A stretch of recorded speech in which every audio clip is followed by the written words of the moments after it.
English. Well, first I'd like to thank the Dicastery and the secretaries, and also Vittorio and his team, because I really need to say that on this aspect we have worked together relentlessly as a working team on this problem. So I'd like to speak in English. However, I'm very pleased to have a conversation with you in Italian in case you want to ask for additional info in Italian as well. Because we have priorities, and our priority is lunch, is having lunch.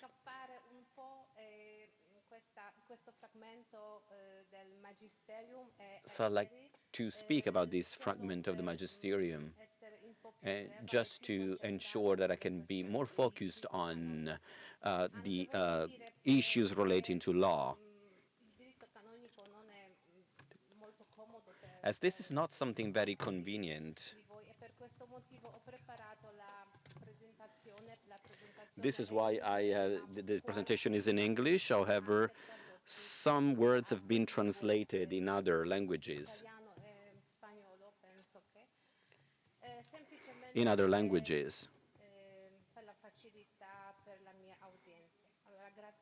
So thank you.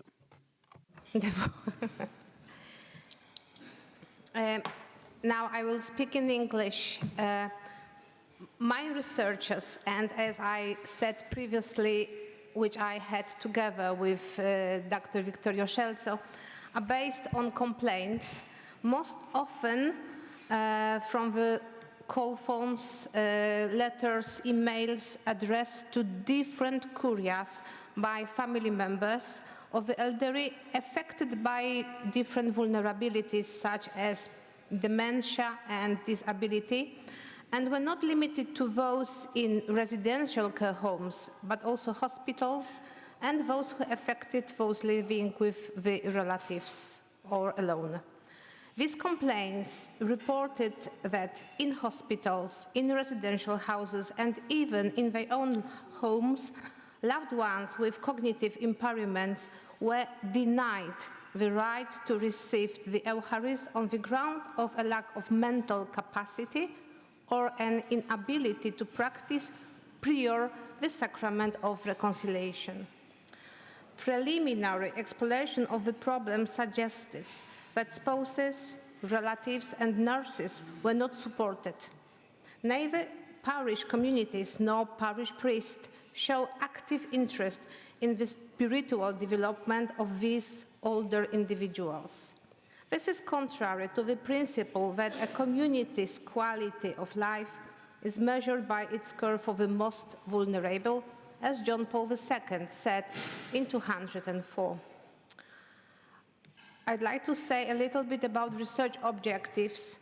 The analysis of cases where the elderly were denied the access to the sacrament suggested that this practice stems from a lack of knowledge and misinterpretation of the law's provision concerning the faithful capacity to receive them rather than bad will.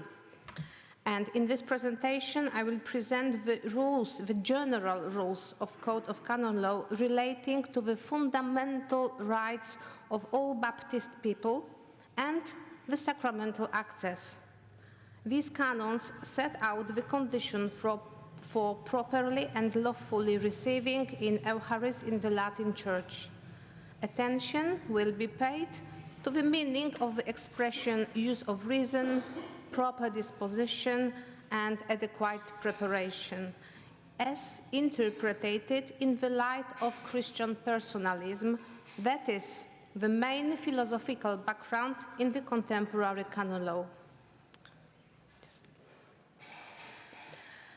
This paper aims to address the lack of canonical research on the topic of the elderly and sacraments, particularly as interpretation in contrary to the magisterium teaching and the practice of popes regarding elderly individuals with chronic illness and cognitive impairments persist in curias, hospitals, Catholic residential care, parishes, and even among theologians. Although I have not finished, we have not finished. Our researches and the presentation is incomplete. It is intended to help anyone interested in the subject of use arguments from canon law to completely abandon practice that exclude vulnerable people, especially from the sacraments of Eucharist and reconciliation. Just only a few cases from Magisterium. As various popes have pointed out, old age is in the next stage of human life, one that requires the care and sensitivity of the family and the Christian community, as well as assurance of the rights to which the elderly are entitled by virtue of a dignity as children of God. And the Church's contemporary concern for the elderly is expressed in the teaching of Second Vatican Council, particularly the decree of lay apostolate. I will abandon the citation. John Paul II continued the Council's thinking regarding the pastoral care for the elderly and their place in the Church. Firstly, in his apostolic exhortation Familiaris Consortio, he drew attention to the role and place of the elderly within the family. He also pointed out that suffering, old age, unconsciousness caused by dementia or illness, and the approach of death do not diminish the native dignity of the person created by the image of God. Another important statement of John Paul II was his letter to the elderly, written in 1999, in which he highlights the value of the testimony, respect for the wisdom and life experience of the elderly. A valuable insight offered by Benedict XVI, whose contribution to the proper theological interpretation of the right to the sacraments for the sick and mentally disabled will be presented later in my presentation, was his observation that the Church was always held in elderly in special esteem, recognizing them as great treasure from a human and social perspective. And later, during the audience in 215 in March 4, Pope Francis raised an important point when addressing the topic of old age. He said, "Thanks to the medical advances, life has become longer, but society has not become more accommodating to life. The number of older people has increased significantly, but our societies have not recognized themselves sufficiently to make room for them with proper respect, truly thinking about their fragility and dignity. Yet the elderly are the treasure and they cannot be ignored." Pope Leo XIV's recent approach to the elderly was to encourage us to make space for seniors in their ministry outreach, as a longer life is a positive thing all over the world, which was said before. The Holy Father noted that the young elderly is a new concept, as we have also heard. Those who have recently finished their working lives and have more free time can lead parish activity and pray. The Pope said it is important to find an appropriate language and opportunities for them, and added, we should involve them as active subjects, not passive subjects, as active subjects responding together to the question that life and the gospel pose to us. And despite the stereotypical view that the older adults are very devout and practitioners, Pope Leo reminded that many elderly people had drifted away from the faith in the young or had never received the proclamation of gospel. This is also a sign of our times and a challenge for us as a community, showing that Church must offer them salvation in Christ regardless of their age. Now I would like to, after this introduction, I would like to come into my presentation. Excuse me, not very familiar with technologies. Yes. General canon law provisions, which you can see here, are from canons 208 to 223. These are fundamental rights of the Church. Among the first one said the thing which is the most important, that every baptized people has the right to achieve the word and sacraments according to each one's own condition and function. That means that we are different, and this should be taken into account by those who are the pastors of the Church. Excuse me. In that situation, I would like to point out that all the adults, every Baptist people, but also all the adults which are amongst Baptists, even those who face different fragility or vulnerability, have the right to be free to choose one's own spirituality. This is the problem which is very important, as we noted that sometimes, even in Catholic residential houses, such rights have been violated.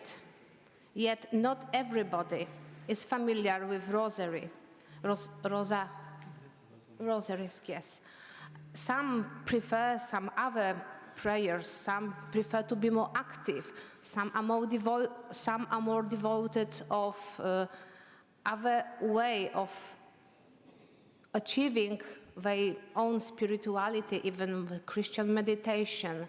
And we have many complaints from elderly people who said that such right has been denied according to the line which was preferred, for example, in the residential houses provided by some religious institutes. So this is one of the things which we would like to point out with Dr. Victoria Scelso, because in this Dicastery we have seen that this problem should be highlighted.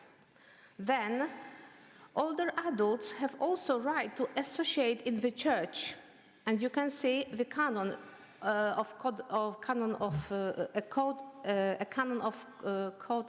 law which provides this.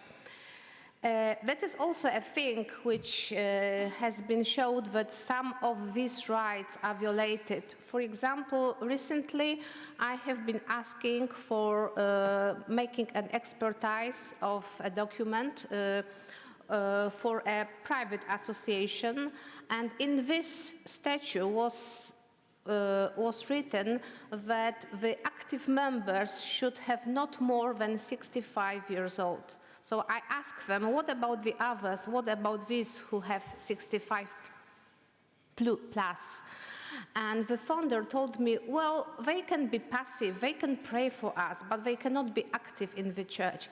The founder is now 50, and she thinks she's very young. When in 15 years old, she will have the same age. And this is one of the exposure, yes, of denying rights, not only. Excuse me. I can't hear from the audience yet. I'm sorry. Maybe. Then older people also have the right to receive permanent Christian education in a manner consistent with their health and abilities. But there's also the problem that we do not have enough catechesis and materials provided for elderly people. That's the problem that we have to fix. As Pope Leo said before, all the people have right to receive ecclesiastical offices. I'm a judge in Metropolitan Tribunal. I used to be the defender of the bond. And I would like to say that we face the lack of judges. However, in Krakow, in a city which I live, there are many devoted and well-educated judges who could face, after proper education and after proper formation, they could be even appointed as judges, for example, in preliminary investigation in the church. They are retired, they have maybe not plenty of time, but still more time, so they can be used. We can see it that happens especially in North America. However, still in Europe and in other parts of the world, the clericalism is very strong. Then all the people have right to receive a mandate to teach the sacred science, especially we are talking about theologians, and also those people who can teach catechesis at their parishes. Still, the parishes are the space to be fulfilled with those people who have a little bit more time nowadays, and as well as to exercise liturgical ministries in the church. Even those people who cannot move in the same matter as the younger one, they can still be lector or acolyte in the church. This is the new thing which has been provided by Pope Francis for men and for women, and we have also showed that some askings for the possibility to fulfill this ministry in the parish has been denied also by their old age. That is absolutely improperly. And the last, not least, thing is sacramental access. That's a huge problem which we have to face. Nowadays, I would like to do it with you. You can read the canon, which provides the right to receive assistance from the sacred pastors of the spiritual goods of the church, especially the word of God and the sacraments. This canon in the Code of Canon Law is mentioned in this section which provide the fundamental rights of the faithful. And what I would like to stress, that this is the fundamental right of every baptized people to receive the word of God and to receive the sacraments. I will skip into another, excuse me.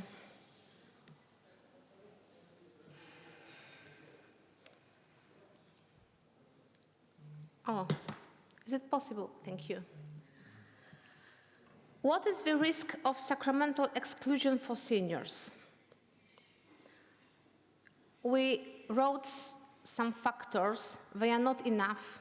I would like to say that I didn't wrote about state church problems, because this problem is a huge one, and we decided to leave it and to more prepared, especially by asking Episcopal Conference about the practice which is between church and state relations. So I have skipped this problem, but the others are very important for us, because we have been faced, as I told you, the lamentation with people who had problems, with all the people who had problems. First of all, there is a great problem of misunderstanding the right to sacraments with older adults with dementia or other cognitive impairments. I will talk about it later. Then, older adults still have problems with mobility due to their physical disability or illness. And even Pope Benedict XVI has written in his apostolic exhortation, Sacramentum Caritas, about the opening the churches and opening and to destroy the barriers so that the older and ill people could go to the church. Still, we face and we see that there are many problems for elderly to go in person to the church, to go in person to liturgy. Then we have another point which is not well examined, but it's very important, adults with intellectual disability from childhood or early age. Nowadays, the human living is better than it was 100 years ago, and people who are born with some intellectual or chronic illness, they live till they elderly.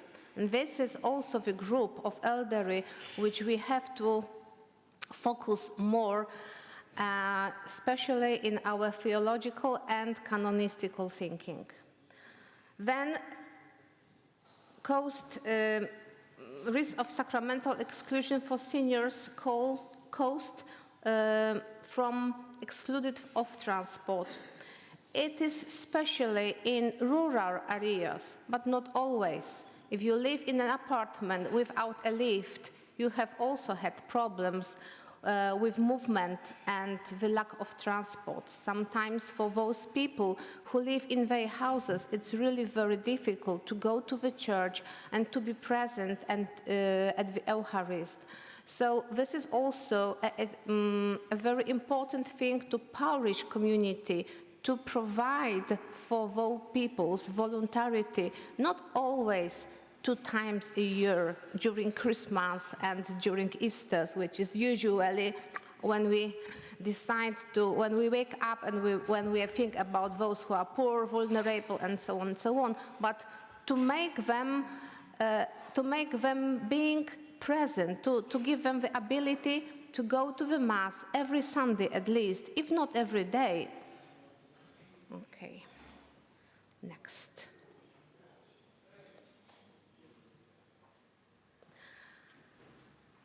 About general canon law provisions to the sacrament, I would like now to put more attention of the provision when the denying of sacrament is legal.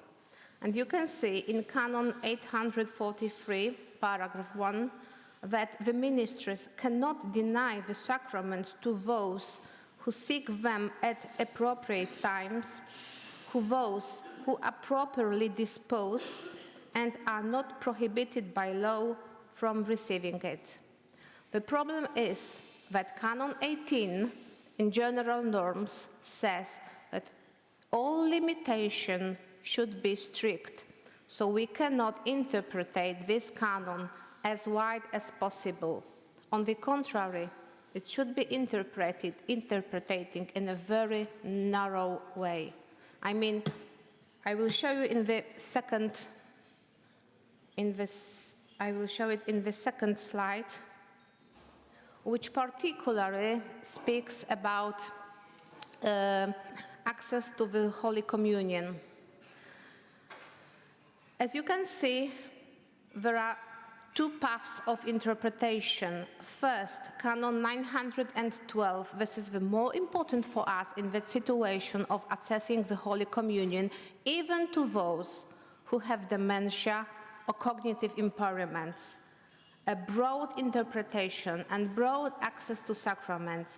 Any person must not be prohibited if the law says so. So, the interpretation is to give the access to the sacrament, not to prohibit it.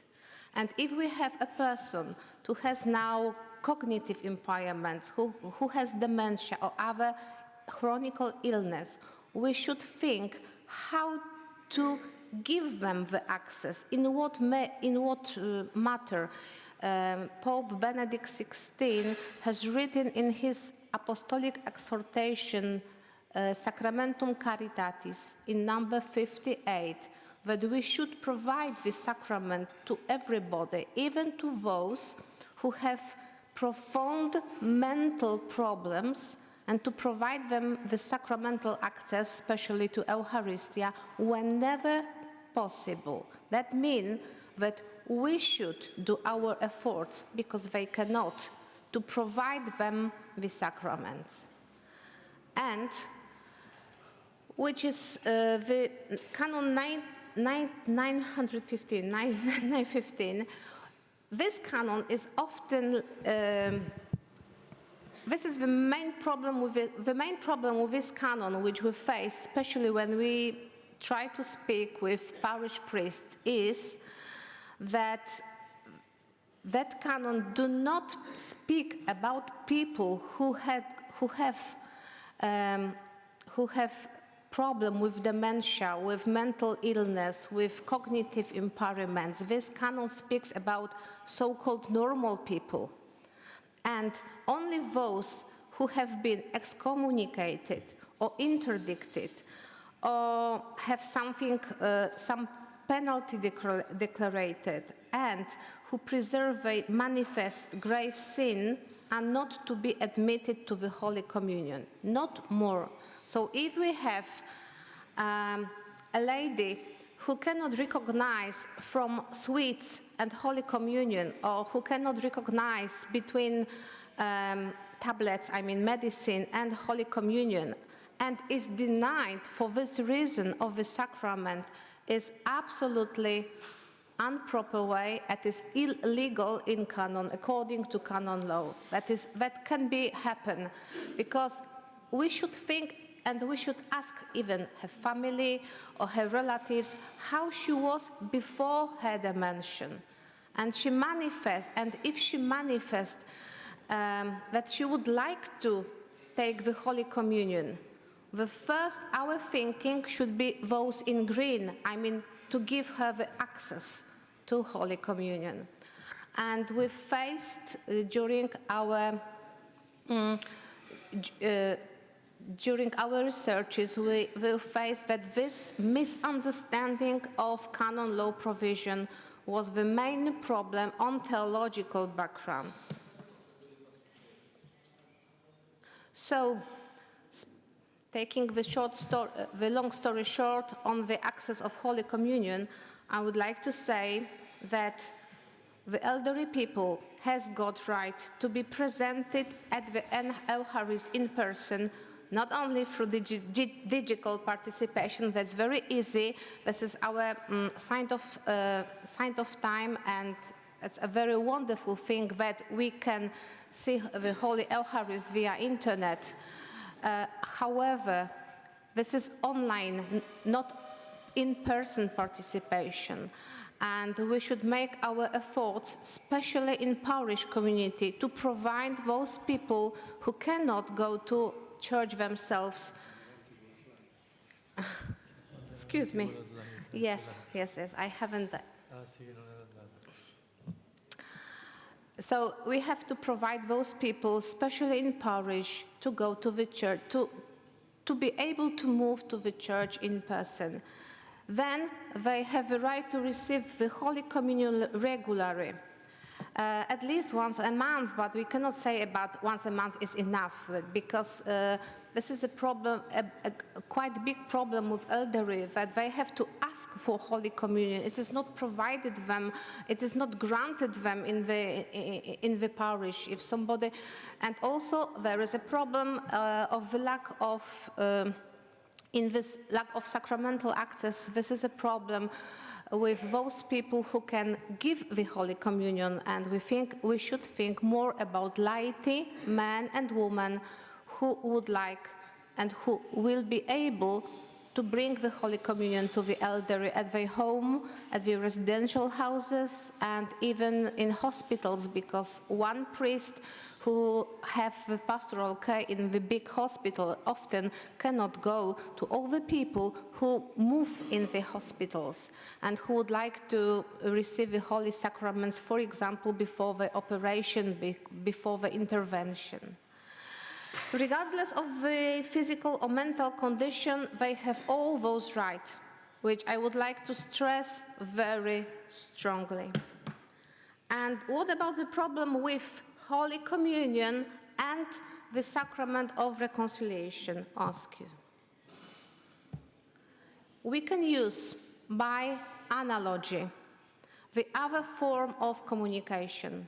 Often, people say that elderly cannot receive Holy Communion because they cannot face the Sacrament of Reconciliation. For example, they cannot speak. For example, they cannot see any signs of, and the priest says that they do not understand them. So I would like to ask for the possibility of using the alternative. I know it may be difficult for some of them, but also we can use per analogically all these documents and all these teaching programs who are used for children with cognitive problems, children with mental illness, children with disability. So you can see the alternative communication, which is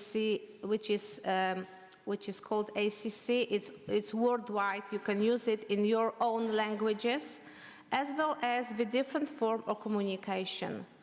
I would like to stress out that even writing the sin on the paper and then destroying it is a way of taking of the sacrament of reconciliation. And if the situation is really very severe, there is also the possibility for general absolution, which we always, which is not should be granted, it should be exception, but still it is possible, and we must not forget about that. Okay, finishing, which are the sources I've forgotten about? Click. Which are the sources of denying access to the sacraments? You can see there are three sources. First, theological, and Monsignore Paglia ha già detto del neopelagianismo. Oh, no, questo era un professore. I was a professor, actually. Theoretical researchers that still are inside our Christian community, and we should do something just to minimize it at least. Neopelagianism, which says, oh, those people do not need sacraments, they are just good enough, they are angels, so we don't need to give them any sacraments. Absolutely not. They have the same fundamental rights, as I said before. Then Neo-Jansenism, which is moral and strict rigorism, too severe and literally speaking. That was what I said just 2 slides before, when the access of sacraments is denied by those reasons. Then psychological and social problems, resistant to change, conformity attitude, public social prejudices, illness, laziness, siamo pigni, psi, and then social marginalizing in church as a result of such attitude in society. We see that how do we treat all the people in society? We reflect it also on our attitude in church. And cognitive, misunderstanding on reverence for the sacrament, lack of knowledge of canon law, lack of awareness of the spiritual needs, and lack of data of pastoral needs of local churches for seniors. And Dicastery for Laity is a hoop for taking into account all those data, then to make further researches on that problem. And the last 2 slides I have, just as a revision, from Baptist dignity, from Christian personalism, there is not only our deontological responsibility to provide for the elderly right to receive the sacraments, right to be free in manifestation and expression our own spirituality, and right to be active members of the church, but also it is provided and granted by canon law, which is granted on theology. And this is a picture which I made myself. From one side you can see Poland, from other side you can see Czech Republic. I live in a village which is in the border, and I used to go on this path with my grandmother. So it was when we were thinking with Dr. Szelco about what to say during this speaking. We were thinking about what I would like to say, that we were thinking about this psalm as our main voice for this researching, and also for my speech. Thank you very much, and thank you. I have 6 minutes later.